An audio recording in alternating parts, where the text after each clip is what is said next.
Glory be to God. கிறிஸ்துவுக்குள் மிகவும் பிரியமானவர்களே, உங்கள் அனைவருக்கும் இயேசு கிறிஸ்துவின் இனிய நாமத்தில் என்னுடைய அன்பின் வாழ்த்துக்கள். நம்முடைய தேவனாகிய கர்த்தர் மனுஷனும் முகத்தை பார்க்கும்போது கர்த்தரோ இருதயத்தை பார்க்கிறார்.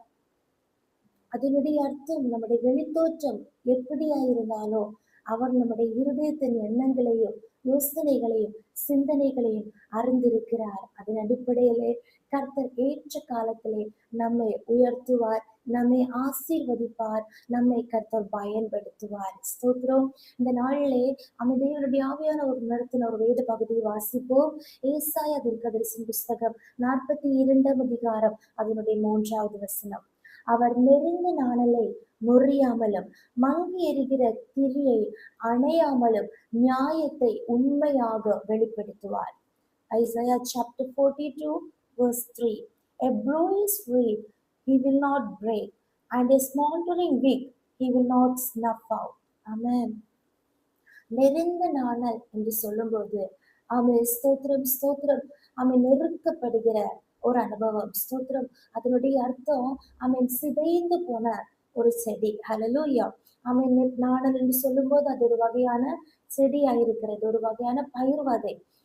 அது சிதைந்து ஒரு பயிர் வகை அப்படியே கிடக்கும்போது நம்ம மனிதர்கள் என்ன பண்ணுவோம்? அதை அப்படியே முறித்து போடுவோம், இல்லாட்டா அதை அப்படியே பிழுது எரிந்து போடுவோம். ஸ்தோத்திரம்.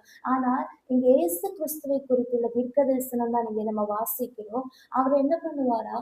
அவர் நிறைந்த நாணலை முறிக்க மாட்டார். அதனுடைய அர்த்தம், ஒரு மனுஷன் பிசிக்கலி, எமோஷனலி, மென்டலி வீக்காக இருக்கும்போது ஸ்தோத்திரம், நம்முடைய தேவனாகிய கர்த்தர், நம்முடைய கர்த்தராகிய இயேசு கிறிஸ்து அவனுக்கு தேவையான ஆறுதல்களையும் பலனை கொடுத்து தலை நிமிர பண்ணுவார், நிமிர்ந்து நெருக்க பண்ணுவார். கர்த்தர் பலப்படுத்துவார், கர்த்தர் திடப்படுத்துவார், ஸ்திரப்படுத்துவார். ஹல்லேலூயா.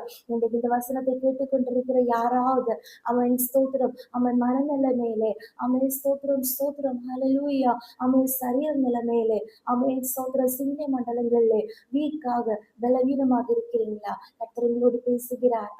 கர்த்தர் நம்மோடு இடைப்படுகிறார். நிச்சயமாகவே கர்த்தர் ஸ்தோத்திரம் ஸ்தோத்திரம் அப்படியே நம்மை தள்ளி விடுகிற தெய்வம் அல்ல, அவர் நம்மை நிலைநிறுத்துவார். அடுத்து வாசிக்கிறோம், மங்கி எரிகிற திரியை அணையாமலும். ஸ்தோத்திரம். ஒரு திரி மங்கி எரிந்து கொண்டிருக்கும் போது அந்த லேம்பு நம்ம என்ன பண்ணுவோம்? அணைத்து போடுவோம். ஏன்னா அது மங்கி எரிந்துட்டே இருக்கு, புகை வந்துட்டே இருக்கு, மற்றவங்களுக்கு அது ஒரு டிஸ்டர்ப் ஆகி இருக்கு. ஆனா இங்க இயேசு கிறிஸ்துவை குறித்து சொல்லுகிறார், அவர் அதை அணைக்க மாட்டார். ஹல்லேலூயா. அதனுடைய அர்த்தம், அவர் அதை திரும்பவும் பிரகாசிக்க பண்ணுவார். ஸ்தோத்திரம். இது ரெண்டையும் கனெக்ட் பண்ணி சொல்லுகிற வார்த்தை, நியாயத்தை உண்மையாக வெளிப்படுத்துவார். ஸ்தோத்திரம். இன்னைக்கு இந்த வசனத்தை கேட்டுக்கொண்டிருக்கிற ஒவ்வொரு தேவனுடைய பிள்ளைகளோடும் கர்த்தர் பேசுகிறார். நீங்கள் எந்தெந்த காரியங்களிலே இமோஷனலி, பிசிக்கலி, மென்டலி வீக்காக இருக்கிறீங்களோ, நீங்க எந்தெந்த காரியங்களிலே ஆவிக்குரிய வாழ்க்கையிலே சோர்ந்து போயிருக்கிறீங்களோ, உங்கள் இருதயங்களை அறிகிற கர்த்தர், உங்கள் மனதை அறிகிற தேவன், உங்கள் எண்ணங்களை அறிகிற தேவன், அவர் உங்களை மனிதர்களை போல, மற்றவர்களை போல, வெளித்தோற்றத்தை கண்டு பார்க்கிறவர்களை போல அவர் நம்மை வேதனைப்படுத்துகிறவர் அல்ல, அவர் நம்மை முறித்து போடுகிறவர் அல்ல, அணைத்து போடுகிறவர் அல்ல. நியாயத்தை உண்மையாக வெளிப்படுத்தி திரும்ப நம்மை தலைநிமிரை செய்து நம்மை பிரகாசிக்க செய்கிறவரா இருக்கிறார். அதுல சோர்ந்து போகாதிருங்க. இந்த வசனத்தின்படியே கர்த்தர் நம்மை ஒவ்வொருவரையும் ஆசீர்வதிப்பாராக.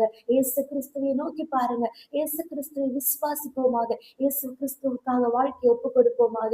கர்த்தர் நம்மோடு கூட இருந்து நம்மை இன்னும் மேன்மேலும் ஆசீர்வதிப்பார்.